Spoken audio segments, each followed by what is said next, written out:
এত বড় একটা বিপ্লব হয়ে গেল, এই বিপ্লবকে নিয়ে একটা গান রচিত হলো না, একটা নাটক রচিত হলো না, একটা সিনেমা এখন পর্যন্ত তৈরি হলো না, 4 মাস হয়ে গেল। আপনি দেখেন মহান মুক্তিযুদ্ধের আগে পরে কত গান, কত স্লোগান। এখন এই যে একটি বিপ্লব, এত বড় বিপ্লব, সেই বিপ্লবকে ধারণ করার জন্য কোনো সাংস্কৃতিক কর্মকাণ্ড নেই। এখন আমরা 420 খ্যাত সেই মোস্তফা সরোয়ার ফারুকী, তাকে সংস্কৃতি মন্ত্রণালয়ের দায়িত্ব দিয়ে তাকে 840 বানানোর দায়িত্ব দেওয়া হয়েছে। বোঝার চেষ্টা করুন, একটা লোক যত মেধাবী হোক না কেন, সে নাকি ম্যাট্রিক পাস করেছে, অনলি এসএসসি পাস করেছে, এবং he is mostly famous for his wife Tisha. এখন তিশাকে যদি আপনি ধরেন বাংলাদেশের এই মুহূর্তে সংস্কৃতির রোল মডেল, কিন্তু এই বাংলাতে একসময় সংস্কৃতি বলতে খান আতাউর রহমানকে বোঝানো হতো।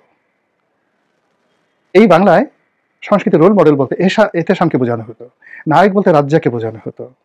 এই বাংলায় গীতিকার বলতে সৈয়দ শামসুল হককে বোঝানো হতো, গাজী মাজহারুল আনোয়ারকে বোঝানো হতো।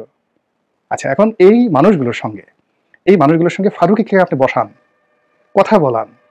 ফারুকীর কে আপনি আমাদের এই অঙ্গনে এখনো যারা জীবিত আছেন, যারা সংস্কৃতি নিয়ে কাজ করছেন, সাহিত্য নিয়ে কাজ করছেন, আচ্ছা আপনি ইমদাদুল হক মিলন এখনো জীবিত আছেন, তাই না?